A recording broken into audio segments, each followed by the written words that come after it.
So today I'm going to attempt to do a day in the life of an ER nurse. And I work night shift. I've been working in the ER for 4 months now. I'm on my own and everything. And I'm liking it pretty much so far. All right, so typically I get to work early because I like to sit in my car. I like to have a woosah moment. I like to have my moment, my meditation where I pray and everything. And I eat my food. And a lot of the times when I buy my food or cook food, I do enough for like now to eat before I go in. And then I have enough for later on tonight. So this is basically shrimp and chicken hibachi with rice. So I'm gonna put it in my lunchbox. And then I got some yum yum sauce. And then I got my fork because child forks is like a commodity at work sometimes. Then I got my drink. And I got like a Nature Valley bar. I might eat it. It's been in there for like 2 days. And then I have my water with my Kool-Aid drops in it. That's you know, because I be thirsty. But yeah, like I said, I've been working here for 4 months. So I'm at a new place of employment as well as a new position in the ED or ER. I'm gonna use that interchangeably. ER, of course, is emergency room. ED is the emergency department. But I came from PCU, which is Progressive Care. I don't know why we trying to put this in my bag. I don't know. But I've been on Progressive Care at my last job for 7 months. And then I got sick.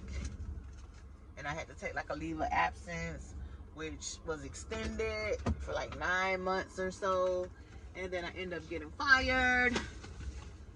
That's a whole nother video.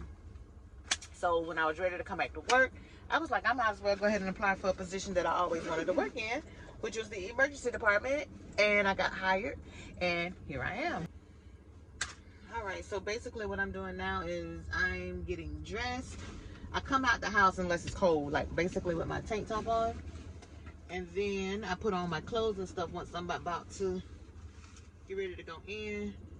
So I don't really have a compression sleeve for my arm because, you know, I'm prone to get lymphedema since I had lymph nodes removed. So I have like one of those socks that covers up tattoos. And I just put it on my arm. And it puts enough pressure on it, and I think it does what it needs to do. I don't think I really need compression at this point because it's not swelling. I don't have lymphedema. I just put it on there when I'm at work. Just, I don't know, just because, I guess. Also in this arm, you know, I don't get blood pressures or lab work or anything on this arm. All right. And of course, I got to wear a long sleeve shirt. Where's my shirt? Oh, because it be freezing in this hospital. And we got 2 sides to the emergency room. One of them is the acute side and one of them is the critical side. And the acute side, it be sub-0 degrees over there. It be so cold to where people have their personal heaters. I just bought me one. So I'm definitely gonna always have a shirt, like a tank top on, and then a long sleeve shirt, and then my scrub top shirt, and then I also have my jackets. And before I got my heater, I would have 2 jackets because it'd be just that doggone cold over there. I can't wait till I start getting shirts, like t-shirts or long sleeve shirts that has like emergency room, you know, like different logos and stuff, but it has to be hospital approved. And I haven't gotten any of those shirts yet. You don't have to wear a scrub top. You can just wear one of those t-shirts or long sleeve shirts, but it has to be hospital approved. So I'm waiting for some of those. But I want to fit in with the crew. I gotta wear my scrub top every day, looking all basic and stuff. But anyway, once I do that, I just put my watch on and then I get ready to go in. So I don't know what all I'm gonna be able to record. If I'm gonna be recording, hopefully it's not crazy and I can try to sneak in some footage. If I do record, I'm probably not gonna be talking. I might have to do like a voiceover because I don't want people to be looking at me weird.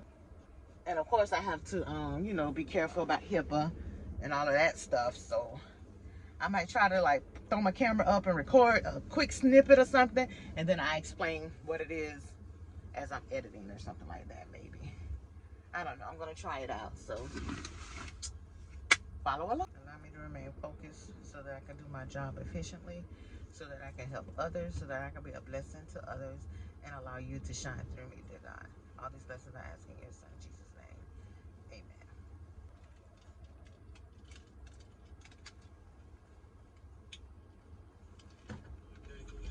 Middle of the club, trying not to cry to a love song. Yeah, middle of the club.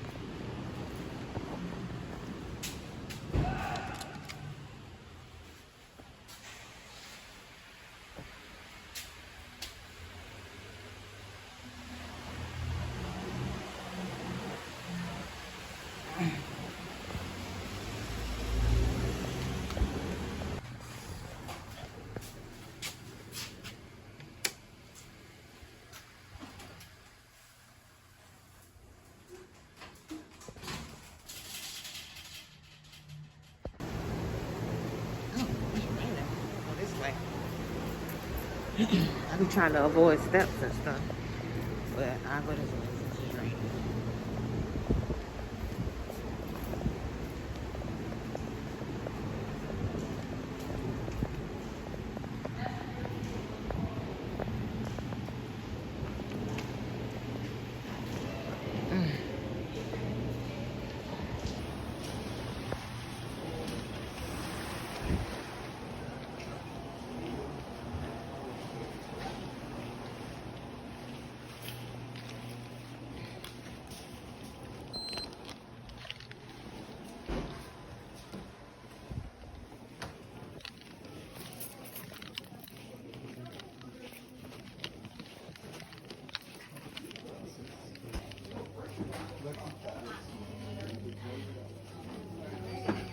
You trying to get out?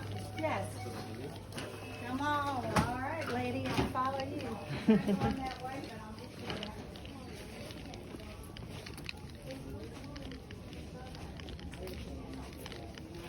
there. Hello. It's that time almost.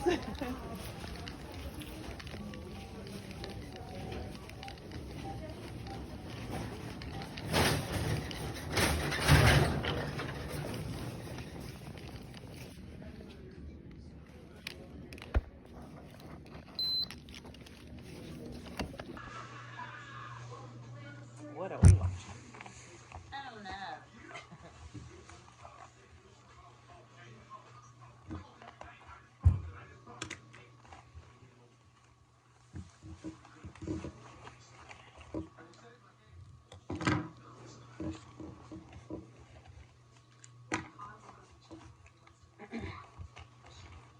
My dry erase.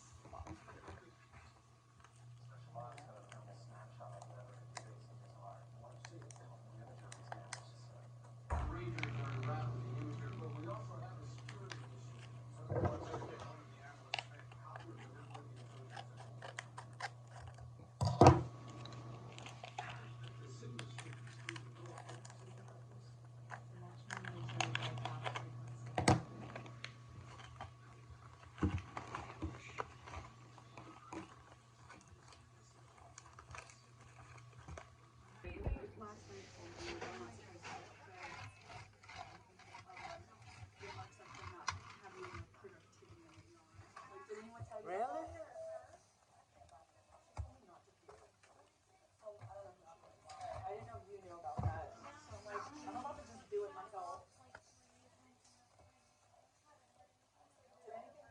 I didn't hear that, but I don't never check my email.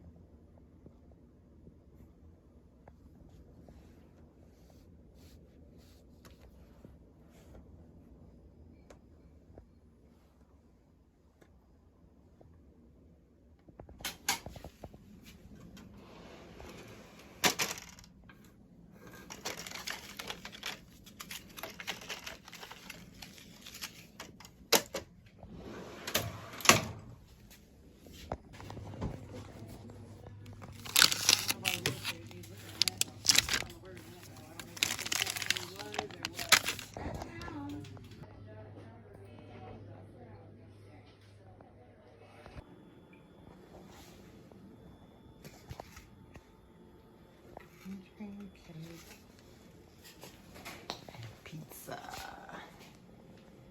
Week or what? It's daily, but I just been counting until. Child, tonight is crazy. I have a patient that I never heard of something happening before in my life. But I think they're about to come in here, so I try to tell you guys later.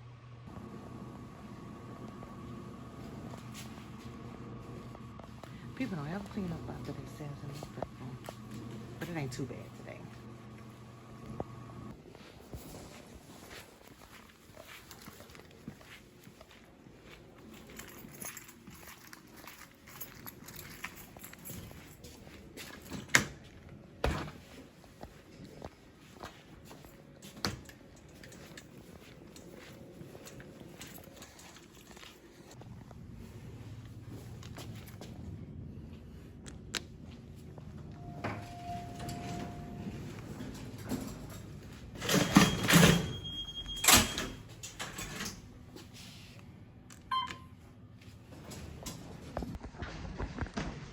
All right, I just got to finish admitting a patient.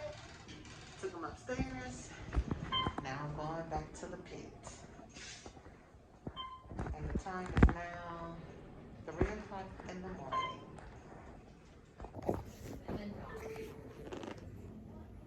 This is what the room looks like after a patient's been discharged. And we'll come back and show you after I clean it.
The room is now ready for the next patient.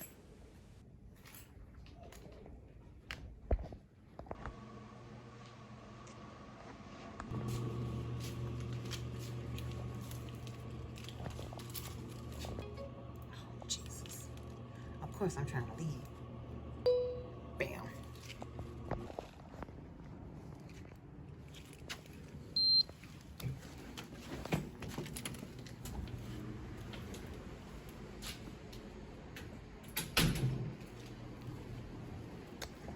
I was able to clock out early. It's kind of dark out here, so I gotta watch my surroundings as I go into this garage. Oops, it's kind of quiet. I can say it now because I'm on work. All right, let me hurry up. I was able to get rid of my last patient, and he was like, "Hey, you want to leave?" And I'm like, "Yeah, it's my Friday too. Yeah, let me get out of here a couple of hours early."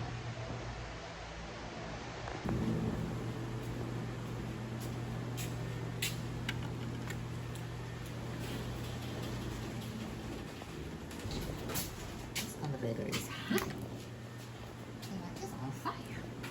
How you gonna close for somebody come in here? Yeah, I'm gonna go back to crazy because I'm back to me. Hell.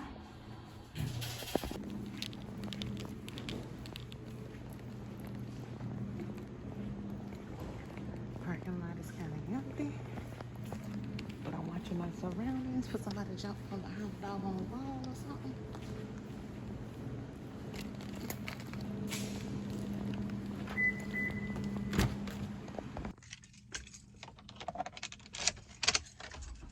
All right, I'm in the car. Got my door locked. Let me make sure. Locked. All right, I can turn off. Oh, it's hot. I gotta take this jacket off before I do anything. All right, so real quick, let me tell you about my crazy story. I'm just gonna talk about one thing I had tonight. So the lady came in because she had like excruciating headaches, and she had blurred vision in one of her eyes. I don't know. You know, so we gave her some medications to help with the headaches. We gave her some fluids and everything. And so a part of the triage, because she came in via EMS, so I had to do the triage. Part of the thing when they're female, it asks, do you still have a menstrual cycle? You know, if they're within that age. Do you still have a menstrual cycle? Or did you have a hysterectomy? You know, or are you in menopause? Depending on, you know, the situation or whatnot. So she said she had a full hysterectomy. Okay. That's in the chart. When the physician came in to do their assessment, she asked the same thing. Okay, you had a hysterectomy. Okay, cool. Child, we sent her labs down. Why it came back that her pregnancy test was positive. Now, why were we collecting for a pregnancy test? I don't know. I don't even know why that was in the orders. But hey, it came back positive for pregnancy. So the physician was like, "Hey, is there any way that her labs could have gotten mixed up?" So I was like, "No," because this was like the beginning of the shift, my very first patient. And when I'm collecting labs, I don't like walk out with the labs or anything. I label the labs in the room. Now granted, sometimes the people leave their previous patient labels in the room. You're not supposed to scan the labels. Of course, you're supposed to scan the patient armband. So I was like, no. I said she was my only patient. I scanned the labs in the room.